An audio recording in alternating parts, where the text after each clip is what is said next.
La fidelidad de nuestro Dios es grande.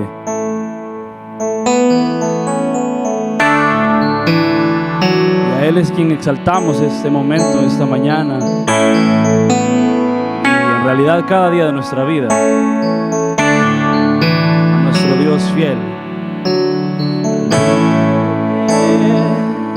De tu gran trono me postraré hoy a ti. Tú reinas sobre principados, sentado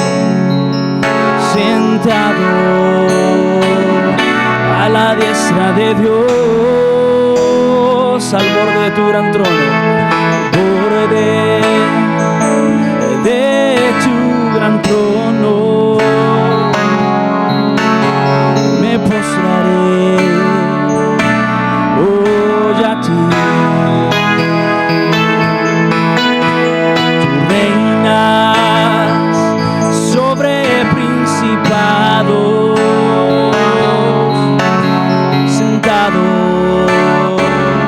a la diestra de Dios. Exáltate, exáltate, oh gran Cordero. Tú vives hoy y vivirás. Corónate con mi alabanza.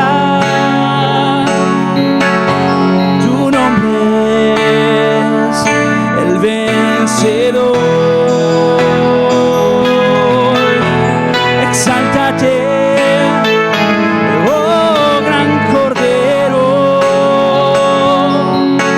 Tú vives hoy y vivirás. Corónate con mi alabanza. Tu nombre es vencedor. Al borde de tu gran trono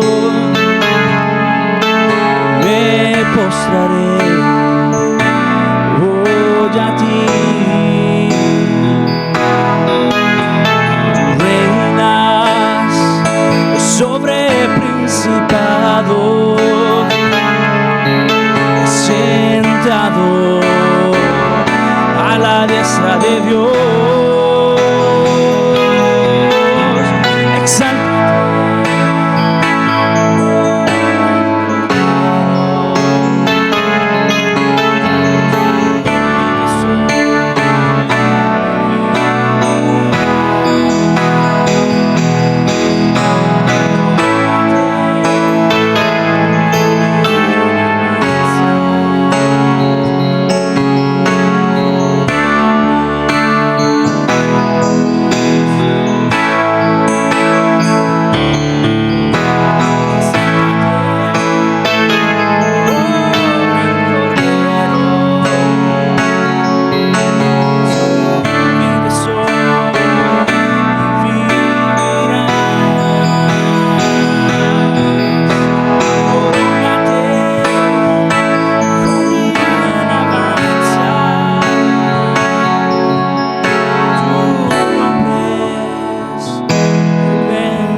Amén.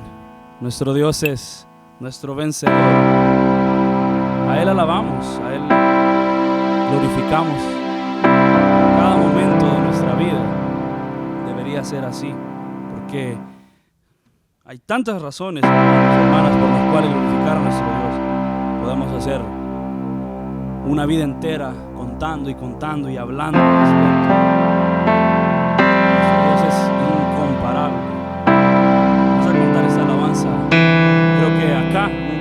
cantado, pero tiene un mensaje precioso que nos recuerda. Nuestro Dios guía cada uno de nuestros pasos. Estando donde estemos en la situación, estemos en ese momento, posiblemente no encontremos sentido, pero nuestro Dios guía nuestros pasos.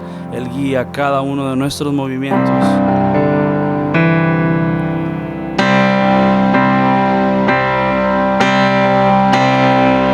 Tú guías mi destino,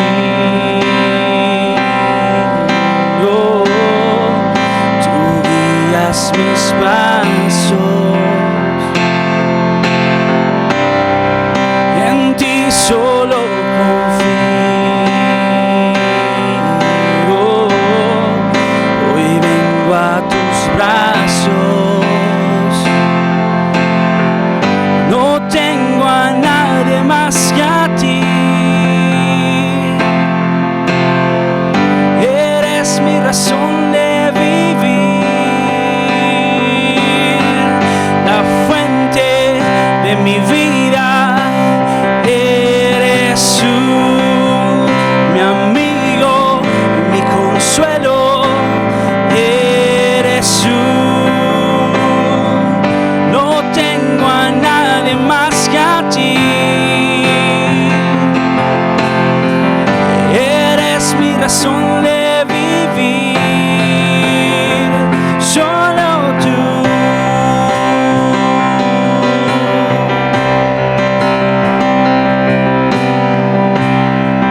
Tú guías mi destino, tú guías mis pasos. En ti solo confío. Hoy vengo a tus brazos. No tengo a nadie más que a ti. Eres mi razón de vivir, la fuente de mi vida. Eres tú, mi amigo, mi consuelo. Eres tú. No tengo a nadie más que a ti. Eres mi razón de vivir, la fuente de mi vida. Eres tú, mi amigo, mi consuelo. Eres tú. No tengo a nadie más que a ti. Tú eres mi razón de vivir, solo tú.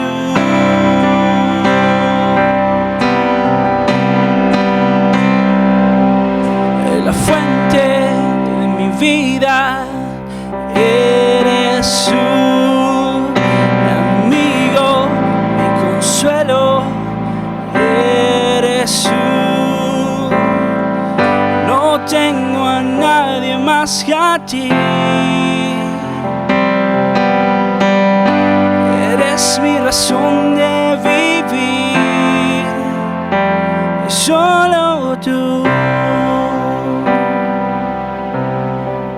Amén. Nuestro Dios, nuestra fuente de vida, nuestro amigo que no falla, ese amigo que siempre está ahí con nosotros en cada uno de nuestros días, cada minuto, cada segundo. Nuestro Dios está ahí, nuestro amigo fiel.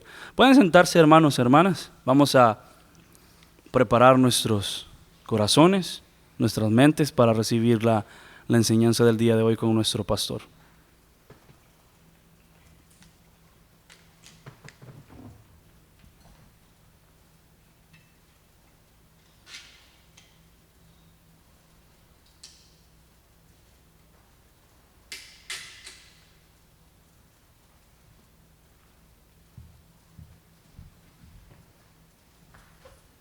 Bien, buenos días a todos.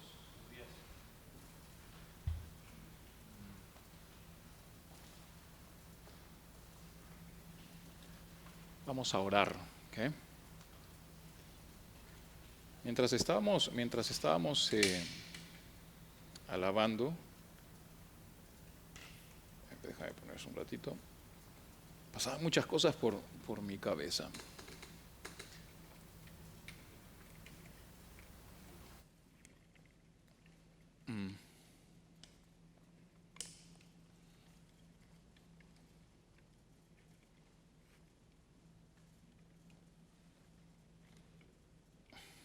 Okay.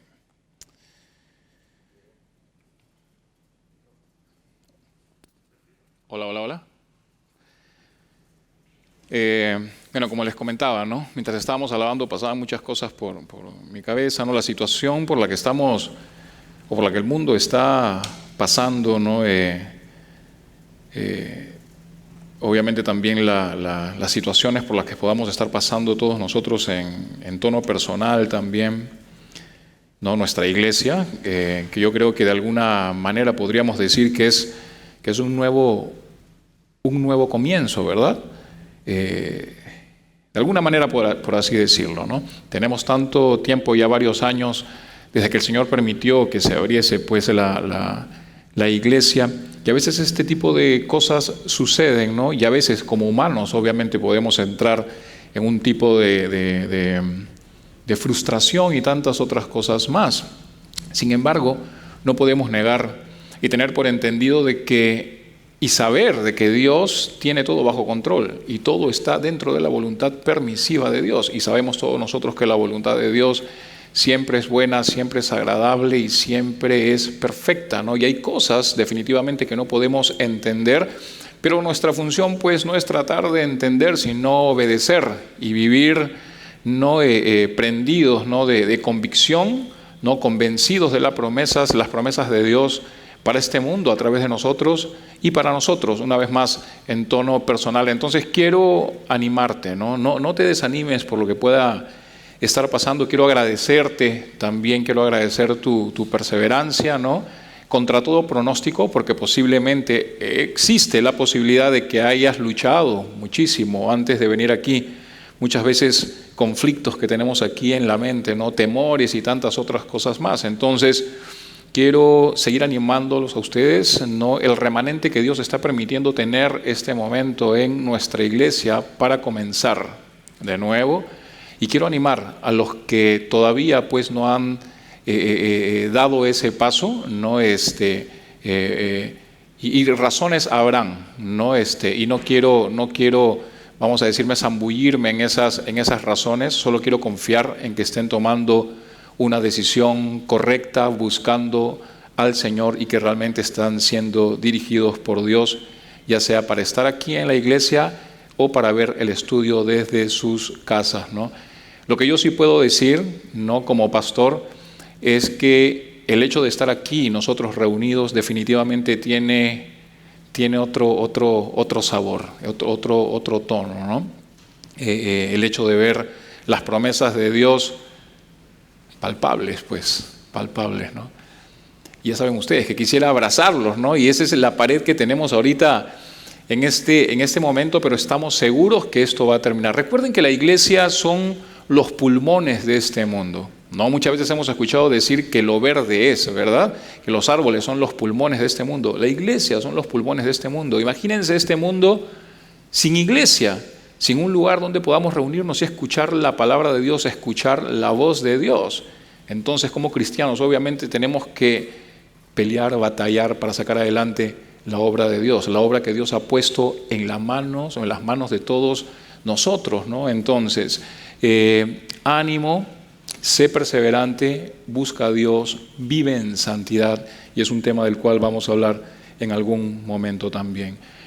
Muy bien, vamos a comenzar con el estudio entonces. Primera de Samuel capítulo 6, como ustedes ya saben, estudiamos la palabra de Dios aquí, libro por libro, capítulo a capítulo, versículo a versículo, permitiendo pues al Señor que hable a través de su Espíritu, a través de su palabra a todos nosotros, y no sea yo de mis propias palabras, mis propios argumentos, mis propias ilustraciones, ideas o lo que sea, ¿no?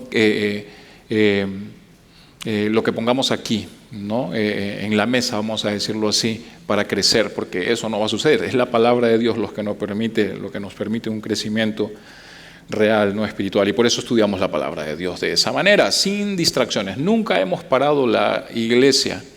Nunca hemos parado la iglesia, siempre hemos seguido con la iglesia, ya sea con nuestros estudios en línea además, pero ahora estamos dando este gran paso de fe por tener la iglesia pues abierta ya. Entonces, ¿hay temores humanos? Los hay, pero mi convicción en lo personal está bien sentada, bien parada en el Señor, ¿no? Y ahí está mi paz, esa paz que sobrepasa todo entendimiento, y es por eso que estoy aquí. Muy bien, 1 Samuel 6 entonces. Señor, te damos gracias una vez más por tu palabra. Sé tú, Señor, quien nos enseña, quien nos capacite. Te necesitamos en tu nombre, Cristo Jesús. Amén. Muy bien, 1 Samuel 6 entonces. El arca, estuvimos hablando del arca los últimos 3 o 2 capítulos, ¿verdad? El arca había estado entonces entre los filisteos 7 meses. 7 meses ya. Los habitantes de las 3 ciudades, Asdod, Gat y Ecrón, habían sido castigadas con una terrible plaga de tumores. Eso lo vimos la semana pasada. Así que en medio de esa dificultad, así que en medio de esa tribulación, los filisteos pues recurrieron a sus sacerdotes. Y no solamente sacerdotes, si lees bien ahí en tu Biblia, sacerdotes y adivinos, dice aquí. Y esto es interesante, me llama mucho la atención el hecho de pensar lo que podemos hacer nosotros en desesperación, ¿verdad? De algún modo ellos estaban en desesperación y comenzaron a recurrir a sus sacerdotes y a sus adivinos, ¿no? ¿Cuántas veces nosotros hemos cometido errores o posiblemente estamos cometiendo errores también de esa magnitud, ¿no? Buscando tratar de socorrernos o buscando un tipo de socorro de la manera menos correcta, ¿no? De una manera totalmente incorrecta, ¿no? En vez de humillarnos, arrodillarnos y pedirle a Dios que sea Él quien solucione nuestros problemas, nuestras dificultades, y dejemos a Él todas nuestras cargas, comenzamos a buscar soluciones de una manera totalmente errada, ¿no? Entonces, aquí estamos viendo un tipo de contradicción, ¿sí? Y esto incluso no nos suena raro, pero yo he conocido incluso gente dentro del ámbito cristiano, ¿no? Que llamándose cristiano practican lecturas de cartas y todas esas cosas que tienen que ver con el ocultismo, ¿no? Y lo dicen y lo hablan de manera tan natural, ¿verdad? Y eso me hace pensar y recordar, ¿no? Lo que estamos viendo aquí ahora. Entonces, los adivinos en este contexto eran adivinos que estudiaban pues los fenómenos, ¿no? Los presagios naturales, y muchas veces usaban rituales bastante raros muchas veces, ¿no? Por ejemplo, examinaban las entrañas de los animales ofrecidos en los sacrificios, incluso observaban también el vuelo de las aves, ¿no? Y allí encontraban un significado, incluso también a veces hasta la forma en que caían las aves, y encontraban un significado en medio de todo eso, ¿no? Y estos adivinos eran también conocidos como los mediums, ¿no? Los mediums ¿cómo se dice? Espiritistas, ¿no? Así eran conocidos, ¿no? O también eran conocidos como los nigromantes también. Ahora, hay que recordar que el Señor ordenó de manera puntual, específica a su pueblo que no practicara la adivinación. Deuteronomio 18, versículos 10 al 12, para que tú tengas esto como referencia. Entonces, recordemos lo que sucedió con Saúl, ¿no? Balaam, profeta, ¿no? Apóstata del Señor, a quien Balac, el rey de Moab, había llamado para que maldijera a Israel, afirmó que no había tal cosa como un adivinador, ¿verdad? Sí, con Israel o contra Israel. Números 23, puedes leerlo ahí, puedes tener un mejor entendimiento. Creo que 23, ¿no? Pero Saúl, evidentemente, influido por las prácticas de los pueblos circunvecinos, pues, e impulsado una vez más por la desesperación, ¿no? La desesperación de un tipo de silencio, vamos a decirlo así, un tipo de silencio del consejo divino, recurrió a la pitonisa de Endor. Ustedes se acuerdan de eso, ¿verdad? Para procurar ayuda a través de esta mujer. Primera de Samuel 28.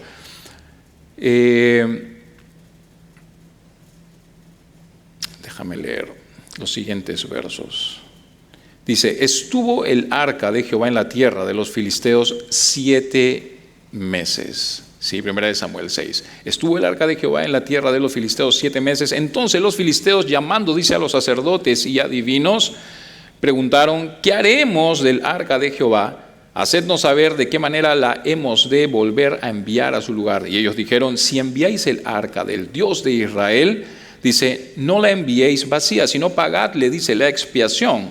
Entonces seréis sanos y conoceréis por qué no se apartó de vosotros su mano. Y ellos dijeron: ¿y qué será? Dice, la expiación que le pagaremos. Ellos respondieron: conforme al número de los príncipes de los filisteos, 5 tumores de oro y 5 ratones de oro, porque una misma plaga ha afligido a todos vosotros y a vuestros príncipes. Dice: haréis pues figuras de vuestros tumores y de vuestros ratones que destruyen la tierra, y daréis la gloria al Dios de Israel. Y quizá aliviará su mano de sobre vosotros y de sobre vuestros dioses y de sobre vuestras tierras, porque endurecéis, dice, o porque endurecéis vuestro corazón, como los egipcios y Faraón endurecieron su corazón. Y después que los había tratado así, dice, no los dejaron ir y se fueron. Recordemos entonces que cuando los filisteos recién capturaron el arca del pacto, creyeron que tuvieron ellos una gran victoria. Pero conforme avanzó el tiempo, pues los filisteos comenzaron a considerar el arca como una carga bastante grande para ellos. Así que después de 7 meses llenos de padecimientos, 7 meses llenos de padecimientos, los sacerdotes filisteos por fin tuvieron ellos suficiente sentido común para saber pues que habían ofendido a Dios después de tanto tiempo. Y por esa razón decidieron ellos expresar su pena, por esa razón decidieron expresarse de esta manera delante de Dios, haciendo pues algunas ofrendas. Digo pena y no arrepentimiento, porque no, vamos a ver en el transcurso de la lectura, que no hubo en realidad un arrepentimiento, sino una pena en ellos, ¿sí? Entonces comenzaron a hacer algunas ofrendas, reconociendo pues que había sido Jehová quien había llevado la plaga sobre ellos. En otras palabras, reconocieron el juicio de Dios, admitiendo que habían ellos sido juzgados. Sin embargo, a pesar de que entendieron esta verdad aquí, decidieron no adorarlo. Ahora me dejo entender por qué no digo arrepentimiento, ¿verdad? La necedad de ellos fue más grande que su razón. Ahora dice que hicieron algunas ofrendas para hallar el favor de Dios. Y esto me hace pensar en nosotros mismos, porque muchas veces nosotros actuamos de la misma manera también. Pensamos que ofreciendo a Dios, pues vamos a hallar un tipo de favor inmediato, cuando en realidad lo único que quiere Dios de nosotros es una vida entregada a Él, nada más que eso. Y caemos en desesperación, tratando de ofrendar de una manera totalmente errada, cuando Dios quiere de nosotros lo más simple aquí, en nuestro corazón, en nuestro interior. Pensamos muchas veces que un ayuno, un servicio, una visita a la iglesia es suficiente mientras estoy viviendo incluso una vida paralela al pecado. Salmo 51, versículos 16 y 17 dice lo siguiente: porque no quieres sacrificio, dice, que yo lo daría, no quieres holocausto. Los sacrificios de Dios son el espíritu quebrantado, dice esto la palabra de Dios. Los sacrificios de Dios son el espíritu quebrantado. Así que si ahora estás en una situación en la que Dios está quebrantando tu espíritu, Dios en este momento está recibiendo de ti una ofrenda grata y agradable. Dice, al corazón contrito y humillado, no despreciarás tú, oh Dios. Eso es lo que Dios quiere, un corazón contrito, un corazón realmente humillado. Muchas veces Dios permite cosas en nuestras vidas para mantenernos ahí, ¿verdad? Para entender realmente y proclamar a ciencia cierta que Dios es quien es. Dios todopoderoso, lo único que necesitamos en la vida. Pero nosotros andamos muchas veces tan distraídos, ¿verdad? Haciendo tesoros en esta tierra que olvidamos lo más importante. Y no nos damos cuenta que la vida es como una estrella fugaz, ¿verdad? Pasa así de rápido. Porque no quieres sacrificio que yo lo daría, no quieres holocausto. Los sacrificios de Dios son el espíritu quebrantado, dice, al corazón contrito y humillado no despreciarás tú, oh Dios. Al corazón contrito y humillado no vas a despreciar, dice aquí. Isaías 1, versículos 10 en adelante dice, príncipes de Sodoma, oíd la palabra de Jehová, escuchad la ley de nuestro Dios, pueblo de Gomorra. ¿Para qué me sirve, dice Jehová?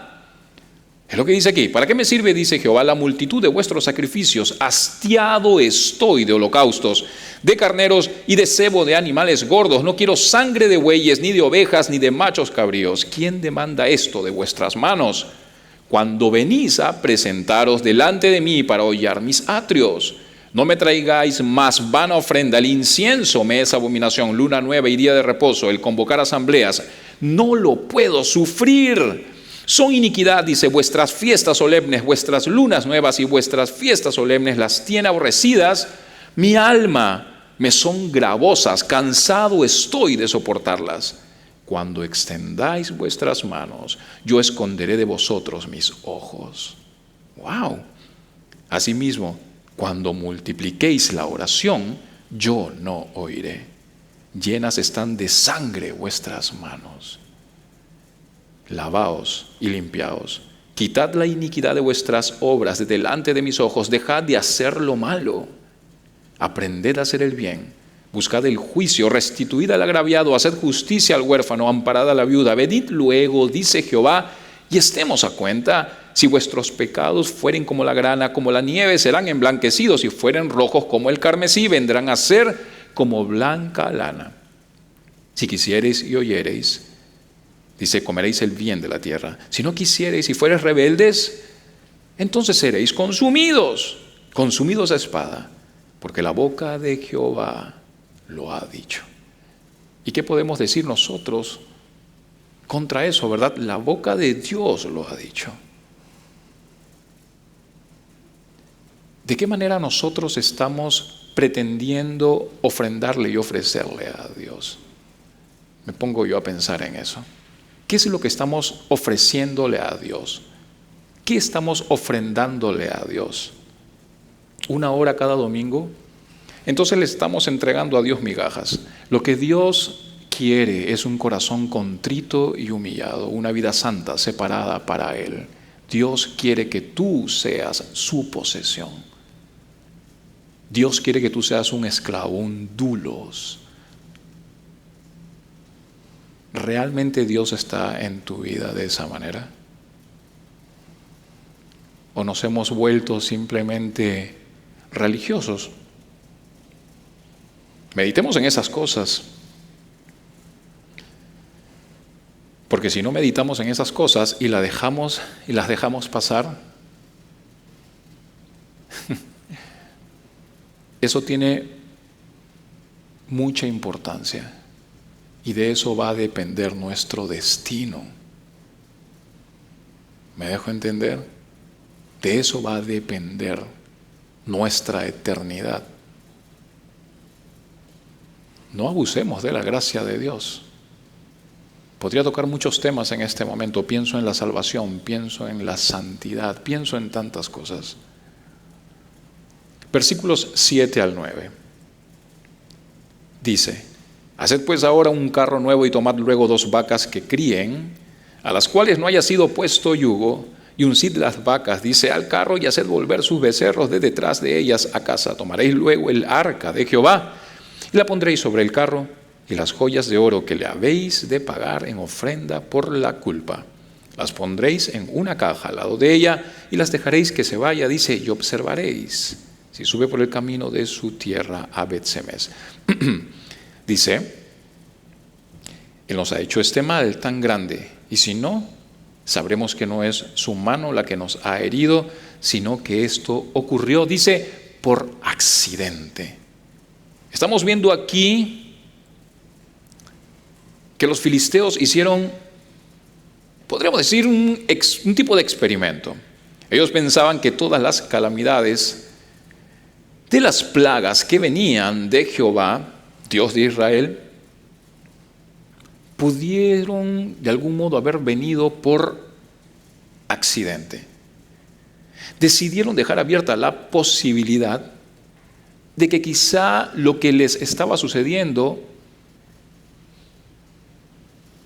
podría tener o podría venir no de Dios, sino por algún otro tipo de razón.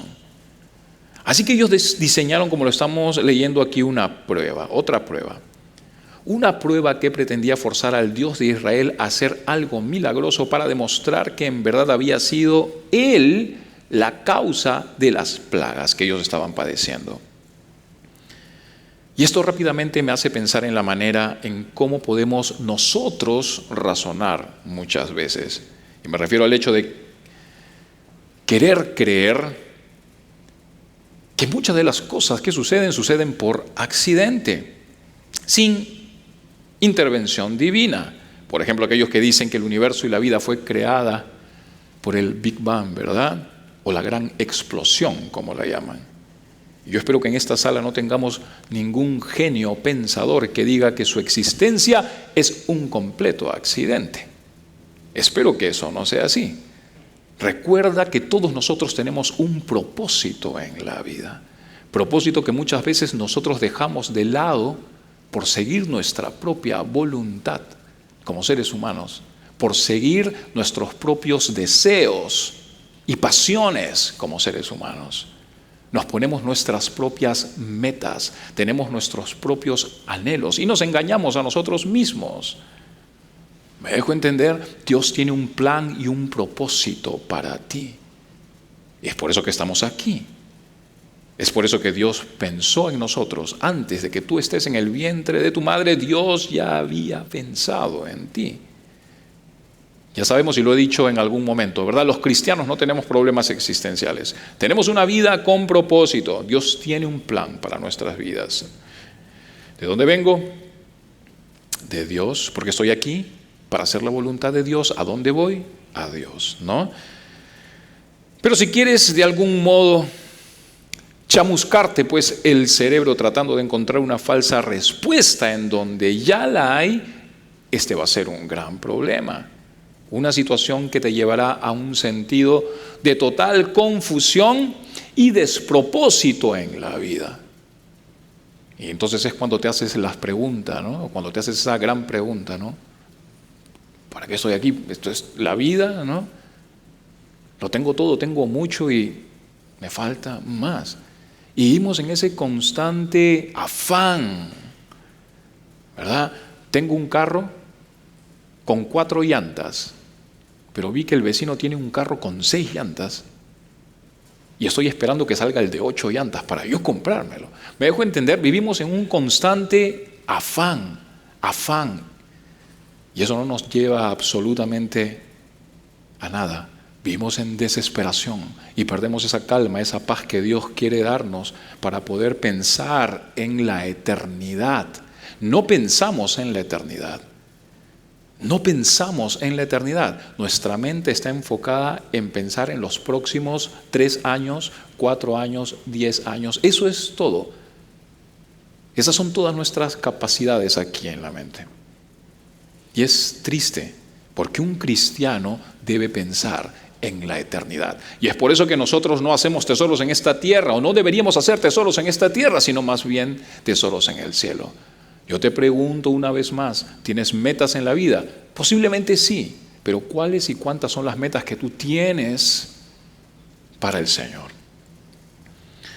Una vida que solamente piensa en un presente egoísta, una vida sin esperanza en lo eterno, una vida que solo espera marchitarse en su incierta soledad. Así que hay que recordar, vivimos en un mundo de causa y efecto.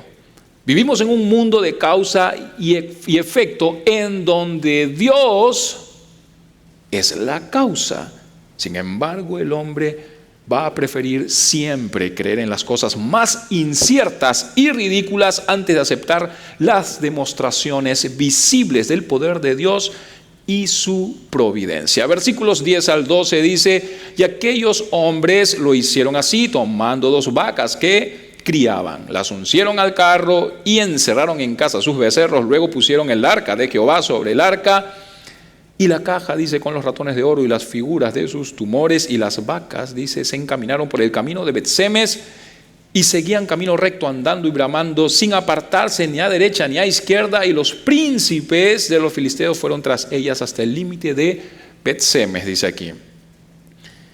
Lo que estamos viendo aquí no debió haber sucedido. Las vacas debieron haberse resistido primeramente al yugo, porque nunca antes se les había puesto a las vacas un yugo. Sin embargo, se encaminaron por el camino, dice, de Bet-Semes.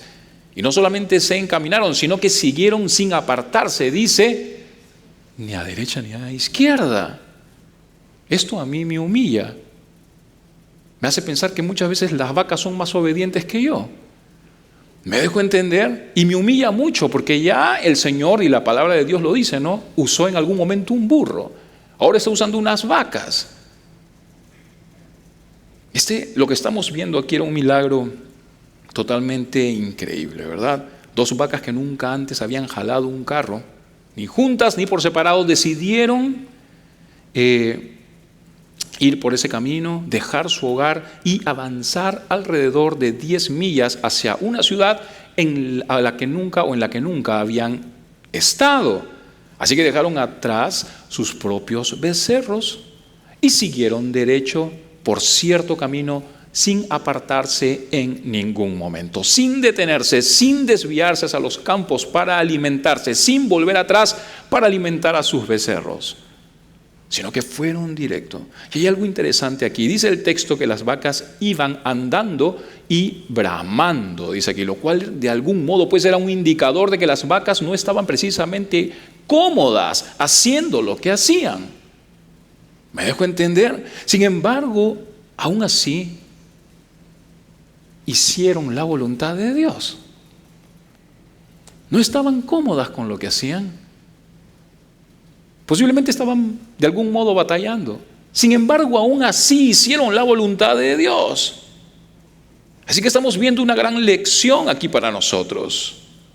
Los que vivimos pues queriendo hacer siempre nuestra propia voluntad.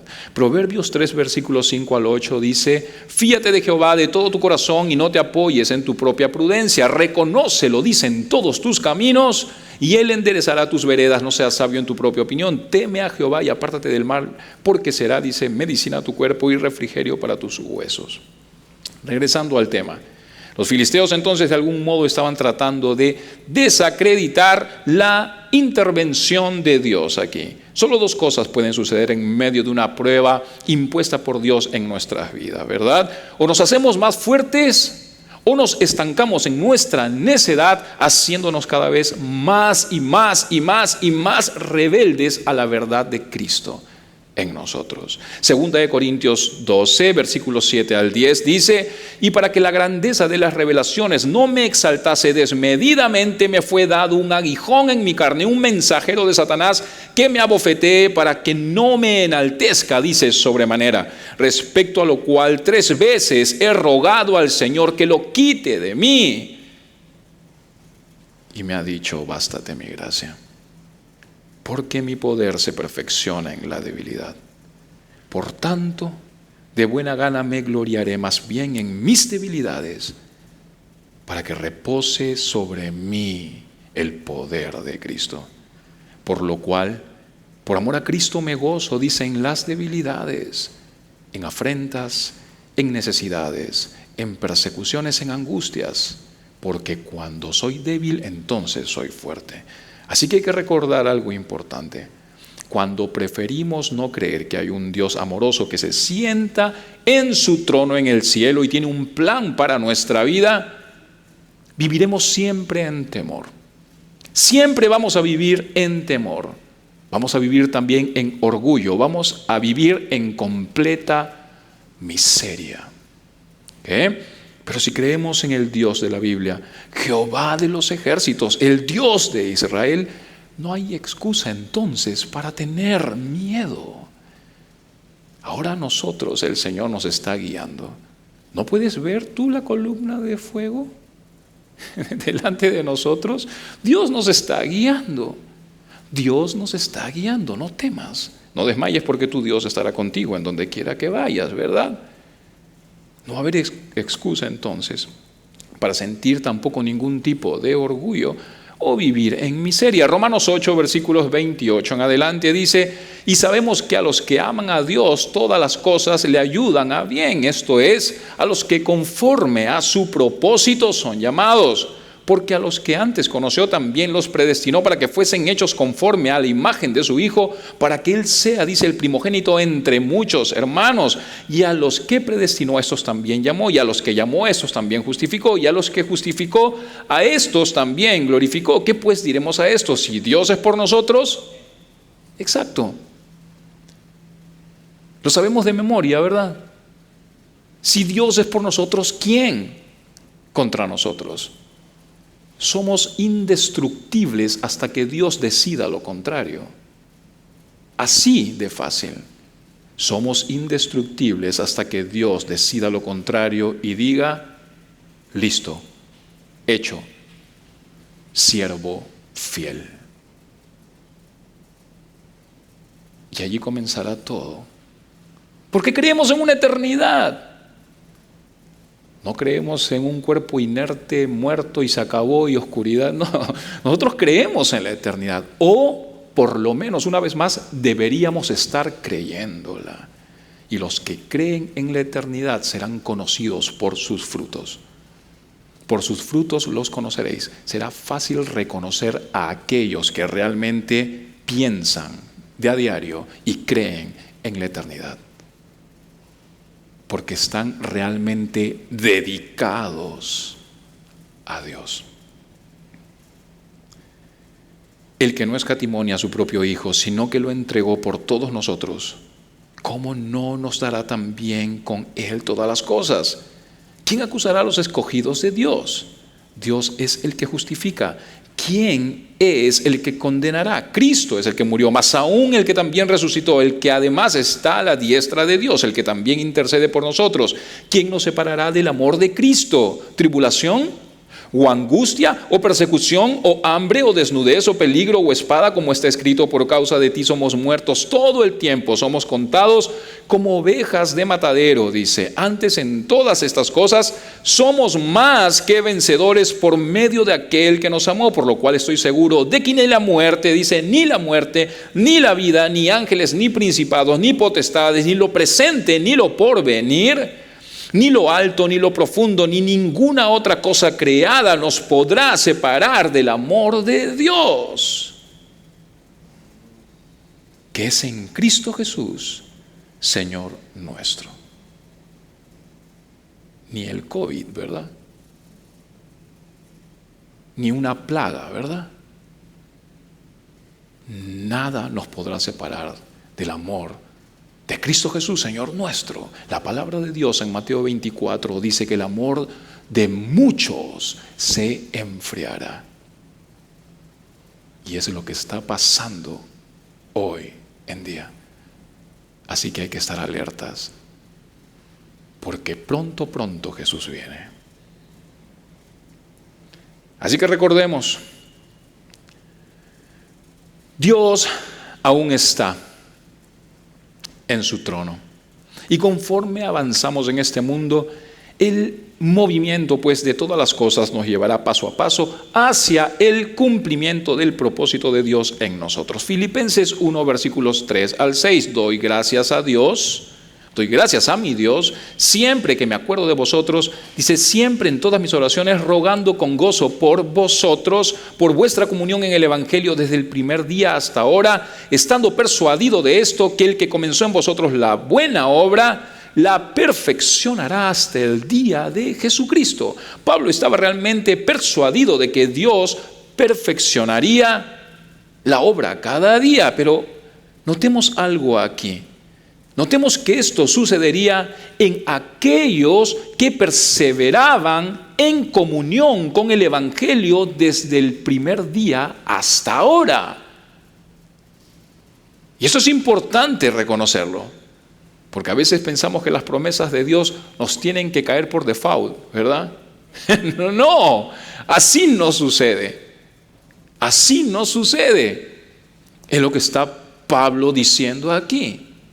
Aquellos que permanecían firmes, fieles y constantes. No está hablando aquí de aquellos que llevan el cristianismo como una simple razón social. No está hablando aquí de aquellos simpatizantes que dicen ser seguidores de Cristo, pero sus hechos muestran lo contrario. No está hablando aquí de aquellos que viven con un pie en las cosas de Dios y el otro en las cosas del mundo. No está hablando aquí de aquel que prefiere hacer tesoros en la tierra y vive en una rotunda pobreza espiritual. ¿Me dejo entender? Pablo está hablando de aquel que está dispuesto a dejarlo todo por amor a Cristo. Filipenses 3, 7 al 8. Pero cuántas cosas eran para mí ganancia, las he estimado como a pérdida por amor a Cristo, de Cristo. Y ciertamente aún estimo todas las cosas como a pérdida por la excelencia del conocimiento de Cristo Jesús, mi Señor, por amor del cual lo he perdido todo y lo tengo por basura para ganar a Cristo. Versículos 13 al 15. Primera de Samuel 6. Y los de Bet-Semes segaban el trigo en el valle, y alzando los ojos vieron el arca y se regocijaron cuando la vieron. Y el carro vino al campo de Josué de Bet-Semes y paró allí donde había una gran piedra. Y ellos cortaron, dice, la madera del carro y ofrecieron las vacas en holocausto, pobres vacas, dice, a Jehová. Y los levitas bajaron el arca de Jehová y la caja que estaba junto a ellas, en la cual estaban las joyas de oro, y pusieron sobre aquella gran piedra, dice.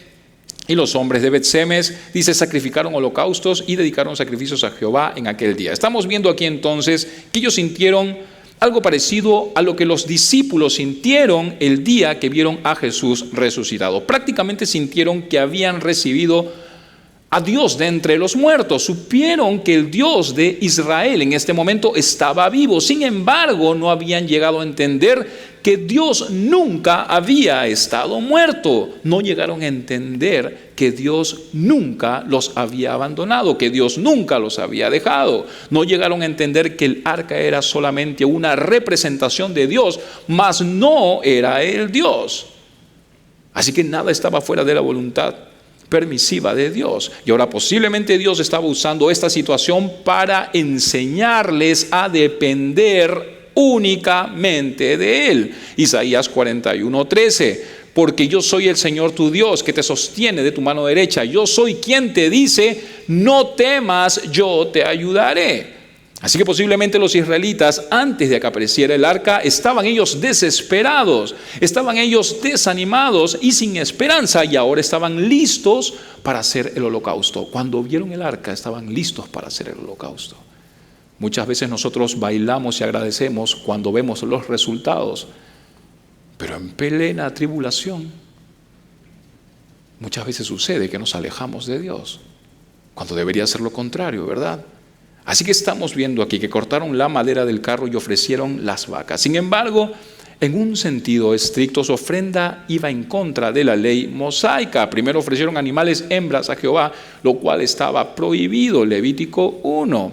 Y en segundo lugar ofrecieron holocaustos a Jehová lejos del tabernáculo, lo cual pues violaba el mandamiento de Deuteronomio 12, versículos 5 al 6. Sin embargo, a pesar de ello, Dios conocía sus corazones y las circunstancias, y sin duda de algún modo pues fue honrado. Pero este hecho aquí Demuestra pues un claro ejemplo de que existió la posibilidad de un completo alejamiento de la ley en medio de su dificultad.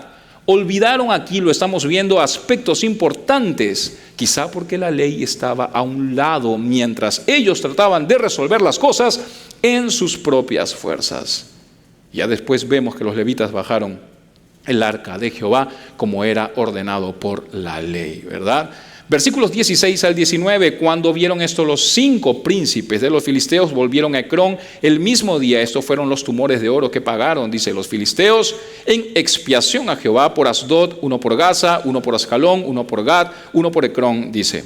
Y los ratones de oro fueron conforme al número de todas las ciudades de los filisteos pertenecientes a los 5 príncipes, así las ciudades fortificadas como las aldeas sin muro. La gran piedra sobre la cual pusieron el arca de Jehová está en el campo de Josué, dice, de Bet-Semes hasta hoy. Entonces Dios hizo morir a los hombres de Bet-Semes porque habían mirado dentro del arca de Jehová. Hizo morir del pueblo a 50,070 hombres y lloró el pueblo porque Jehová lo había herido con una gran mortandad. Estamos viendo entonces una tragedia grande aquí. Recordemos que el arca del pacto solo debía ser tocada y manejada por los levitas, ¿sí? Los levitas de la familia de Coat, e incluso ellos recibieron la orden de no tocar el arca. Eso lo podemos ver en Números 4, versículo 15. Sin embargo, los hombres de Bet-Semes pecaron no solamente tocando el arca, sino también viendo dentro de ella inapropiadamente. Y una vez más podemos ver que Dios lidió con los israelitas de una manera más estricta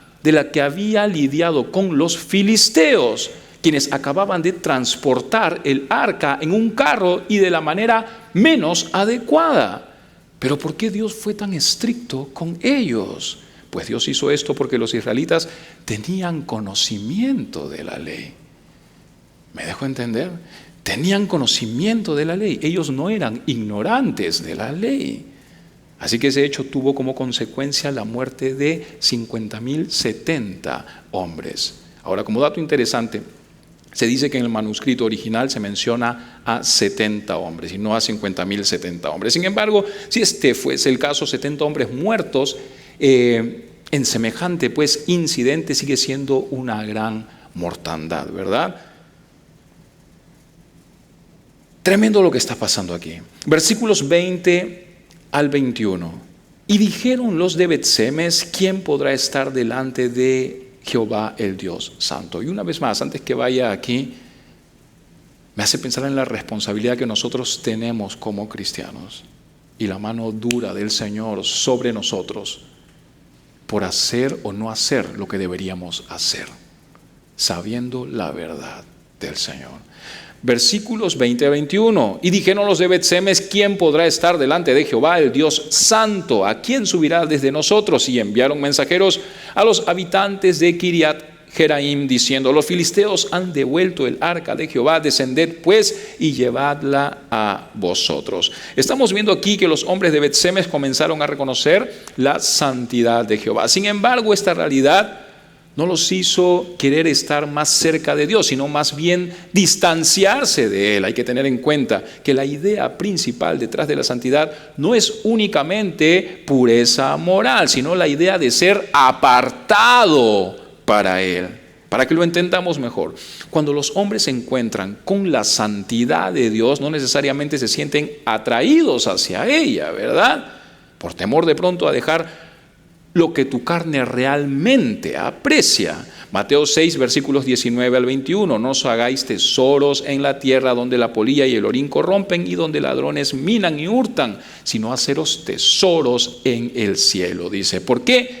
Porque donde esté vuestro tesoro, allí estará tu corazón. Recuerden la historia del joven rico. Así que los hombres de Bet-Semes hicieron una pregunta. Ellos dijeron, ¿quién podrá estar delante de Jehová el Dios Santo? En otras palabras, los hombres de Bet-Semes mostraron un mal corazón al hacer esta pregunta aquí. Su pregunta hacía ver a Dios como demasiado severo, en vez de mostrarse a sí mismos como muy desobedientes. ¿Me dejo entender? Pareciera que los de Bet-Semes malhumoradamente querían echar la culpa de sus sufrimientos sobre Dios. Recuerda lo que preguntaron, ¿quién podrá estar delante de Jehová, Dios Santo? Los hombres de Bet-Semes decían, ¿quién podrá? Así que tenemos que entender que la santidad no se puede lograr a través de nuestros propios esfuerzos. No se puede hacer así.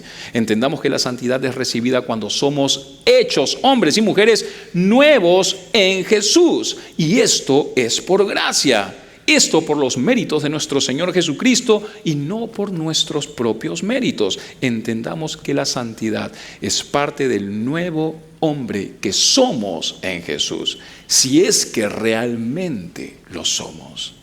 ¿Me dejo entender? Cuando recibimos a Cristo en nosotros somos invitados a ser partícipes de la santidad y vivimos en santidad. En otras palabras, la santidad no es precisamente algo que tengamos, sino más bien algo que nos tiene a nosotros. Sin embargo, para los hombres de Bet-Semes la santidad de Dios era un problema que pensaban podía ser solucionado poniendo distancia entre ellos y Dios. Y su pregunta fue, ¿cómo podemos hacernos rectos? ¿Cómo podemos hacernos rectos para con un Dios santo? Más bien su pregunta fue, ¿a quién le podemos pasar este problema para que la santidad de Dios ya no sea para nosotros una carga? Así que enviaron mensajeros a los habitantes de Kiriat Jearim. No sabemos por qué escogieron este pueblo. Tal vez tenían buenas relaciones con estos hombres y pensaron que cuidarían bien el arca, o tal vez tenían mala relación con ellos y deseaban que Jehová los maldijera. No lo sabemos, ¿verdad? Sin embargo, cualquiera que haya sido la razón, los hombres de Kiriat Jearim recibieron el arca y la tuvieron allí por muchos años hasta que el rey David la llevó a la ciudad de Jerusalén, ¿verdad? Entonces, hemos visto muchas cosas esta mañana. Un capítulo en el que Dios puso prueba tras prueba, con el único propósito de hacerles entender que Él era el único, el soberano, un Dios al que absolutamente nada se le escapa de las manos. Si el Señor nos ha hablado algo esta mañana, atrápalo, ponlo en tu corazón, vívelo, practícalo, porque de eso dependerá tu vida, como dice la palabra del Señor. Vamos a orar. Señor, te damos gracias, Dios mío, por tu palabra. Hay tanto, Señor, que aprender. Siempre regálanos un corazón dispuesto, Señor, para aprender tu palabra y poder crecer en ti, Señor, especialmente en estos tiempos, Señor, tan difíciles, que necesitamos realmente estar parados en la roca, Señor. Necesitamos, Señor, perseverar, sostener tu palabra, conocerla, creerla, vivirla. Gracias, Señor, porque nos humillas, Señor, de constante. Gracias, Señor, porque estás ahí. En tu nombre, Cristo Jesús. Amén.